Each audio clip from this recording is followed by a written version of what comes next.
Do you guys ever feel aggravated just waking up?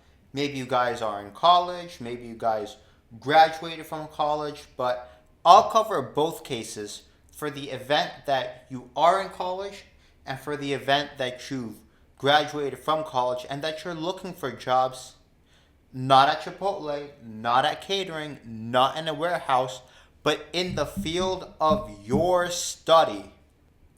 I mean, I know I can't be the only one feeling this way, but in the event that you're in college, right, you guys are managing work, classes, assignments, maybe you guys are trying to go to office hours, and some of you might be trying to have a social life, maybe make some friends on campus, maybe I don't know if you guys have time to go to clubs and do various different activities and etc. But maybe some of you guys are trying to do that too, and you guys are like maybe trying to build a lot of credentials while you're in college. You're trying to like participate on a sports team. You're trying to participate in many clubs and societies. Maybe lead some of the clubs and societies that you're active in. But yeah, it is very overwhelming for the fact that you are in college, right? Uh, those assignments they're pretty long too.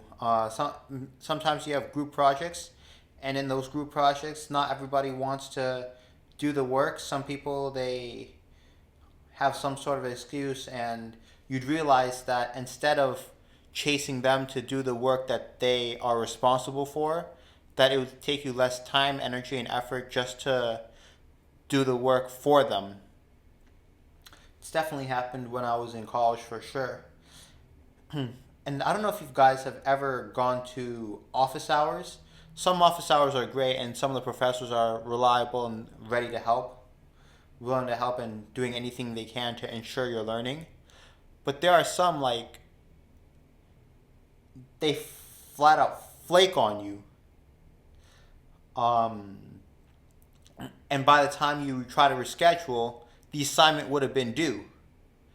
I remember when I was in one of my classes, computer networking, I was trying to get an office hour with one of the professors. This is a group project. We've finished relatively early, and I was just trying to get some feedback on the group project, see what I can do better, maybe try to get a higher grade, and etc.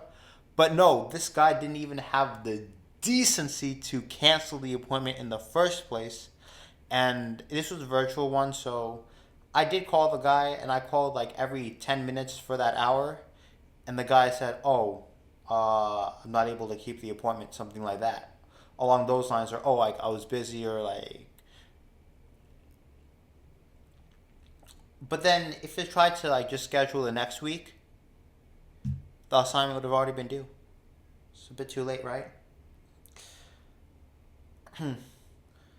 um and then also like if you guys, I don't know, like if you guys are managing an internship, like maybe you guys are at some tech firm, or you could just be a convenience store, a candy shop, you're a waiter, and the money that you're earning, guys, it's not that you're even saving it for your future, maybe investing, maybe saving up for a house, or just or just trying to do fun activities, maybe a vacation. It's almost like all that money you're earning, like oh, like you'd have to spend it on textbooks, and after you spend on, some people even take loans from their professors or peers in order to buy the textbook, even though they're working, because some of those textbooks go for like hundreds of dollars. So maybe you guys are taking loans from peers, professors, even in addition to working.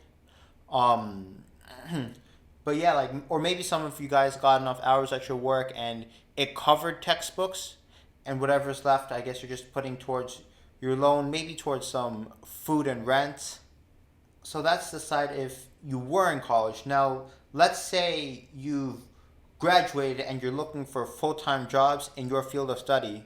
Well, for many of you guys, the struggle isn't quite yet over. Oh, and I did forget to mention the fact that you're in college, like you're also managing studying for exams and everything, and some days like you just can't get enough sleep. Like you can sleep for maybe 6, maybe 7 hours, but oh, you most likely won't be getting 9 hours of sleep. It'll be tough to. Maybe on a weekend you can, but on the other days, yeah, I don't think so. Especially if the some of the classes are asynchronous, where the professor doesn't even show up to class. Oh man, and you having like a headache almost every day. But if you graduated and you found a job like relatively quickly, then you consider yourself lucky. But if you haven't, then you spent all those hours worth of interview preps. Like you prepare for interviews, you apply for jobs, and you try to build up upon your skills and everything. So you rarely have any time for yourself. Some people might even be skipping the gym and etc. because it's just like a large time commitment that those before you didn't exactly have to put in. Um, but it's really those job applications that take the most amount of time because you tailor your resume and cover letter for every single job that you're applying to, and just to apply to one job it would take you like 90 minutes.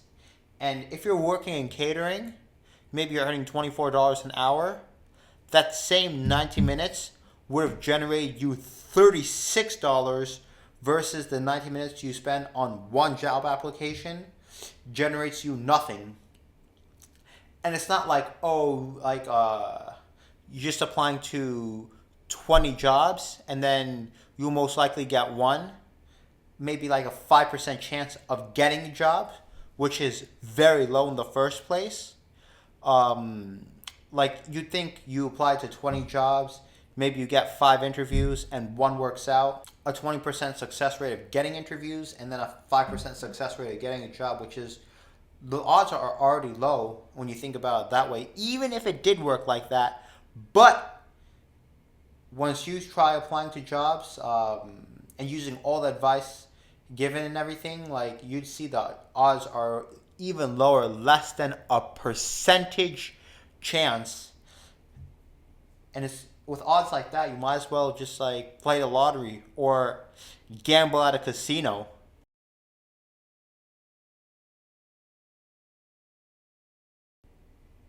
It's a lot of us, like we wouldn't even have a chance to prepare for an interview because out of all the job applications we do, there are no interviews in the first place. Or maybe you do like 100 job applications for 5 interviews. You go through multiple rounds and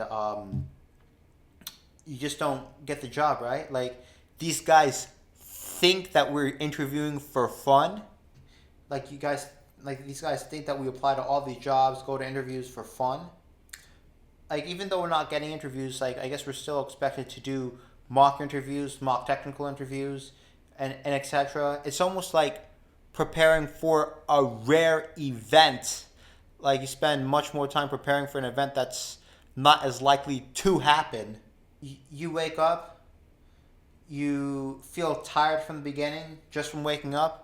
Even if you did get 7, 8, 9, 10 hours worth of sleep, but you probably most likely didn't get that much sleep because.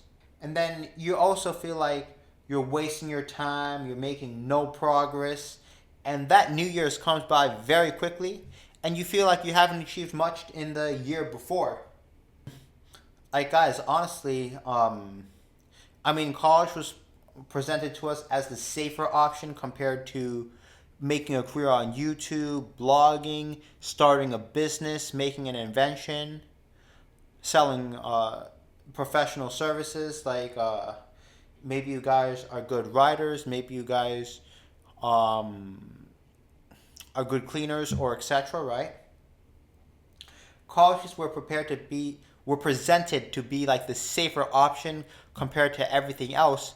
But these days, it's sounding more like the riskier option out of everything else, right? Imagine if they gave you all those loans and you can use it to invest in rental real estate.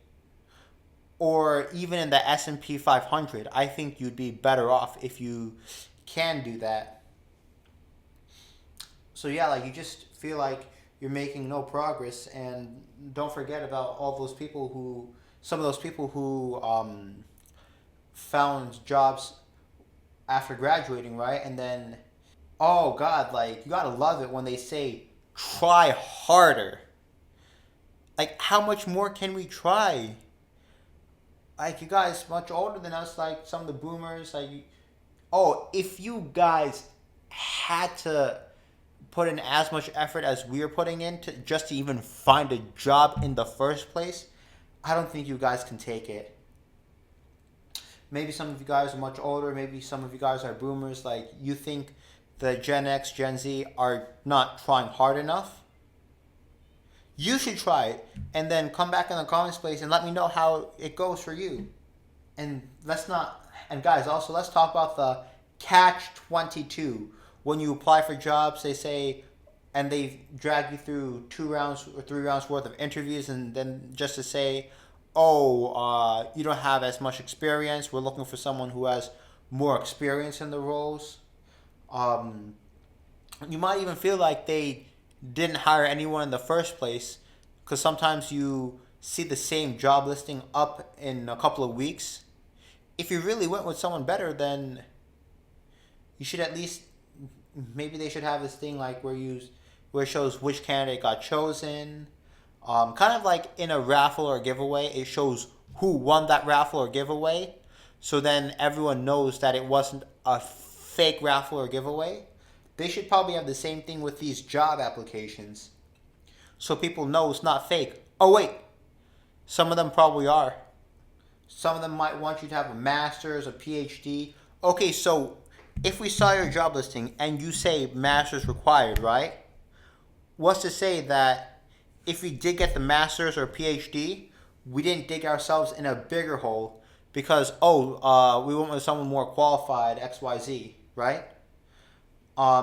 You already took on a lot of risk by getting the undergrad degree in the first place, and now you want us to take additional risk for a job that we might not even get for whatever reason because, maybe you guys say we're overqualified too.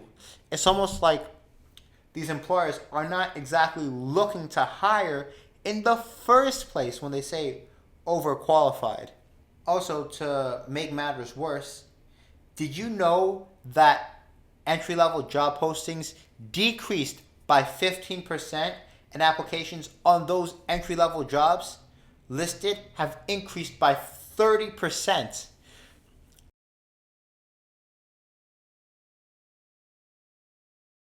And you know what's worse, guys, is that the people who've graduated from college, like, they're applying to internships just to see if they can get something in the first place, just to see if they can make a little bit of money.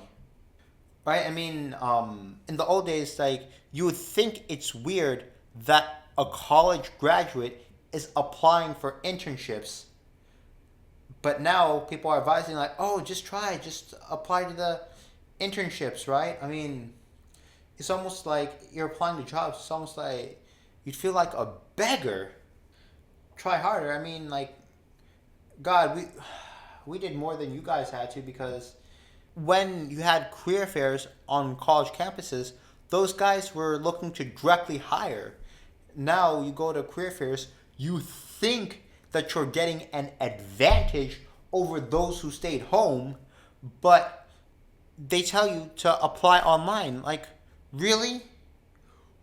Why are you wasting my time and yours? Like, what was the point of you and me going to the career fair in the first place if all you're going to do is tell us to apply online?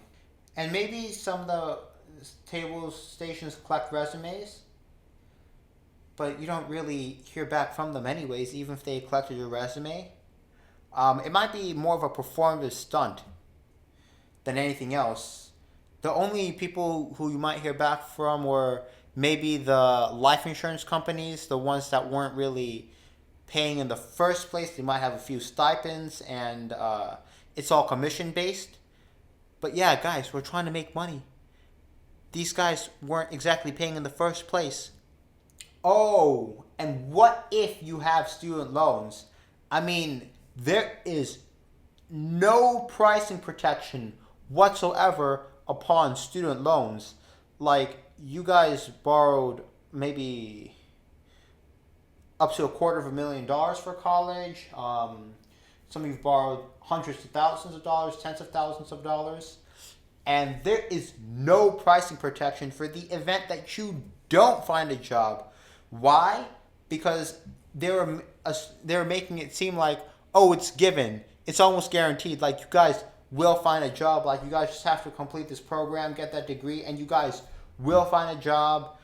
And the way they make it that way is because they present all of the most successful cases, but they don't tell you that that person had family connections, that person went to their family's company, that person has some sort of connection some way or another, or that person just happened to be extremely lucky.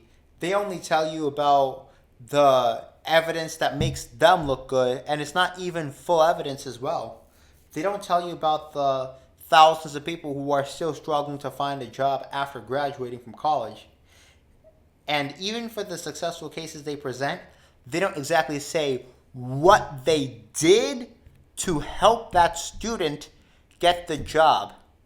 But yeah, like, as soon as you graduate, like, you're just somehow expected to find all of that money. And how do you find it? You work at McDonald's. You work a minimum wage job at McDonald's. Maybe you work at catering or some warehouse, and you put at least half your money into the student loans, half of everything you earned. Um, and it and then most people, they can't even keep up because the minimum payment is so high. And even if you made the minimum payment, like, you're still not making that much progress towards your loan because of the interest rate, right? Like, the minimum payment, it doesn't even cover all of the interest. Like, you think you're touching that principal? Oh no, you're not. If you want to make the smallest bit of progress, you would have to put $100 more than the bare minimum that the student loan that tells you to put in. You'd have to put like $100 more. But to feel like you're making some sort of progress, you'd have to put in double the amount that Nelnet says is your minimum payment.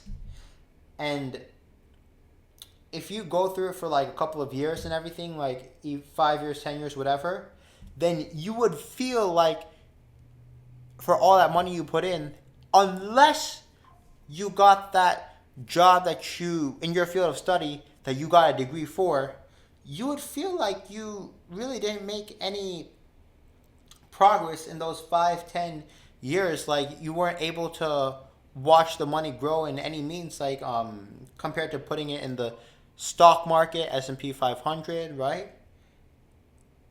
You would feel like your money didn't grow the slightest, like that is all just gone into the void. Guys, even Harvard graduates are having a hard time finding jobs, which I made a video about it. I'll link it down below in the description. But yeah, you guys should definitely check that out.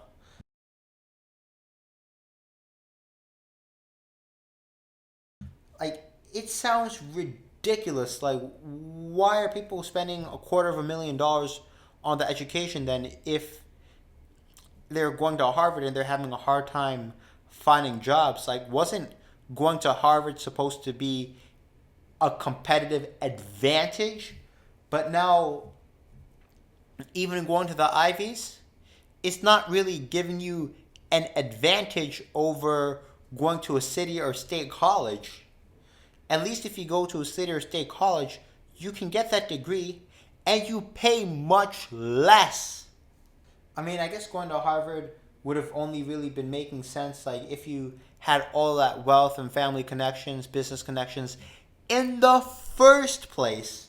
Then it's more like a country club than anything else. But yeah, I mean, what does that mean for the rest of us if even those in the Ivies are having a hard time getting jobs? And guys, like,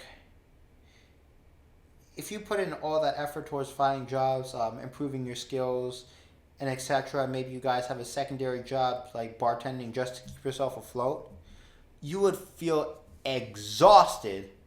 You would feel burnt out before even finding the job in the that you went to school for.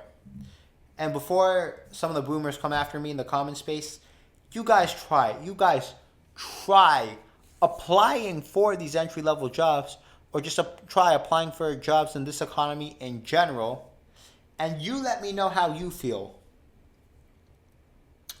Matter of fact, just try 100 applications. It will take you 19 minutes. You're going to tailor a resume and cover letter just for that one job, and you do it 100 times and let me know how you feel. Talking about we're not trying harder enough. Like we're lazy. Oh, we're entitled. Come on. Your argument will crack in like just a few seconds, man. So, given all the work that we're doing that I described before even finding the job in the first place, like all that prep work, you prepare for interviews and you apply to all those jobs. I'm telling you, like $36, like 90 minutes in catering. But we spent like over 100 hours applying to these jobs. That would have been like $2,400 in catering. But applying for jobs, you earn nothing, right? So we've earned like pretty much nothing from this whole experience. And we have people think that we do this for fun, and just exhausted before finding that job. Like you've essentially earned less than boomers and baby boomers, in a sense. I mean, you know that even once you get the job, you're like most likely going to be underpaid anyways, because they're going to expect you to make that job your whole life. Maybe you get 2 weeks worth of vacation. That even then they're probably going to bother you on that vacation too. I mean, many of us have even given up on the hope and possibility of buying a house,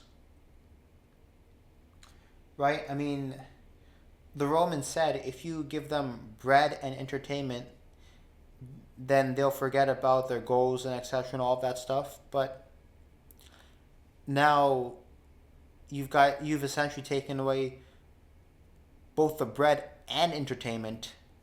I mean, if you guys want an interesting fact, the soup kitchen and pantry lines have become longer than ever. I don't want to get too political, but like when you cut food assistance, SNAP benefits, and etc., the lines of food banks are longer, for sure.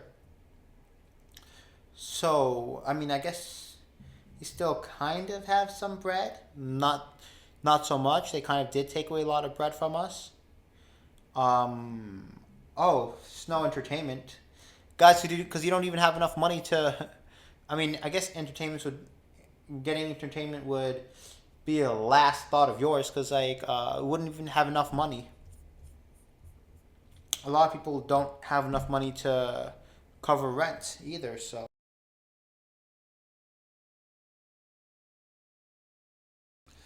I mean, like I did mention, there were like a few people from college who graduated, who got exactly what they're looking for, who got placed in jobs, got placed in companies like J.P. Morgan, Goldman Sachs, Morgan Stanley, etc. Like, and the few success stories, right?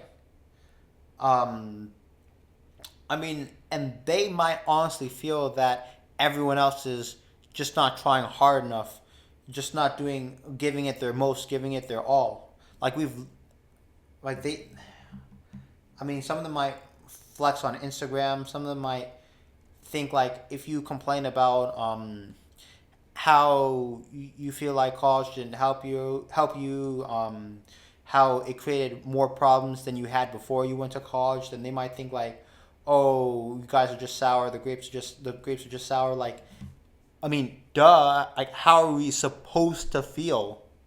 Like, you have the exact opposite experience that we had.